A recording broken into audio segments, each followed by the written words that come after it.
Hey folks, Danny from the Small Venue Survivalist and Fats Grill here with you on another excellent day on YouTube. And today at Fats, I'm getting set up for a band called the Daylates. Now, if you've been following the blog very much, you know that I use a custom-built digital console to run my shows.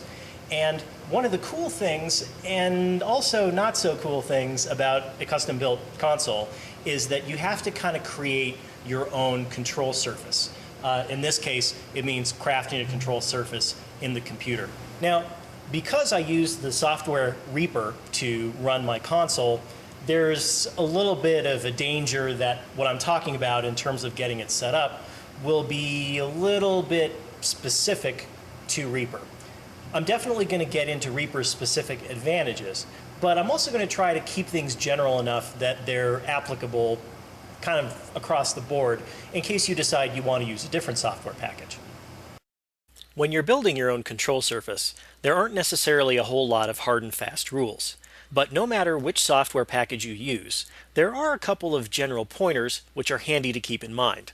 One, you want to have quick availability for the things that you need the most.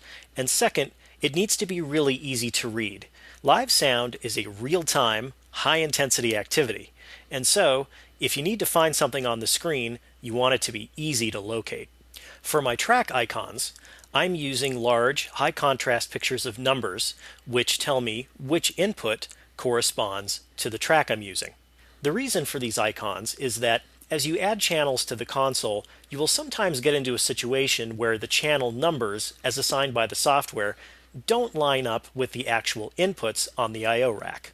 Assigning these icons to the tracks means that no matter what the actual track number is in the software, you can always see which channel is connected to, say, input 4. This can be a lifesaver when you're working in a festival-style environment. I also have all of my channel processing plugins displayed in such a way that I can get to their editors with just one click. I've also made sure that all the sends associated with each track are immediately visible. That way, if I have to make an adjustment, I can do so very quickly. One thing that I really like to do is to set up a separate monitor world. The great thing about this is that your channel processing is independent between front of house and monitors. So, for instance, if you need radically different EQ for a vocal channel out at front of house, you can do that without directly affecting what the monitors sound like. Another cool thing about having a separate monitor world is that you can run all of your monitor sends post-fader. And what this does is give you a very fast, very available global trim for all the monitor sends for a particular input.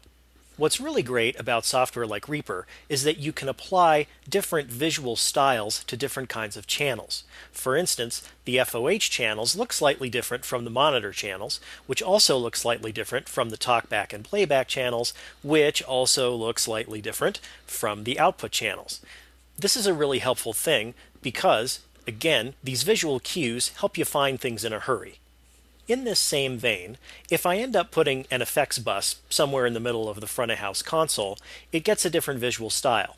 This lets me know immediately and visually that this channel is doing something different than the regular input channels.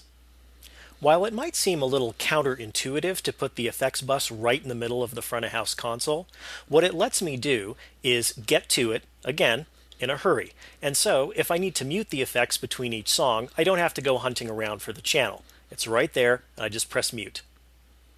A really nifty thing about custom-built consoles, and custom-built consoles that use Reaper specifically, is that your output processing is really only limited by how much the computer can handle. So, if you want to have a parametric EQ and 2 limiters, you can definitely have that. If you want 3 parametric EQs, a graphic EQ, 4 limiters, and a reverb, you can do that too. Not that that would necessarily be useful, but it's possible.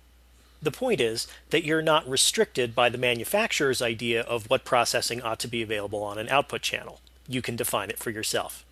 Another neat thing that you can do with a setup like this is to construct your own custom solo bus. To be fair, custom solo buses aren't usually as fast in terms of access as dedicated solo buttons, but the cool thing is that you can do a lot more creative routing with them. being able to listen to just about any part of the console in your headphones can be very helpful for troubleshooting. Well, folks, that's it for this video. As always, I hope you got something out of it. I hope you'll visit the Small Venue Survivalist at smallvenuesurvivalist.com. And I also hope that you'll stop by FATS if you're in the neighborhood. Have a good one.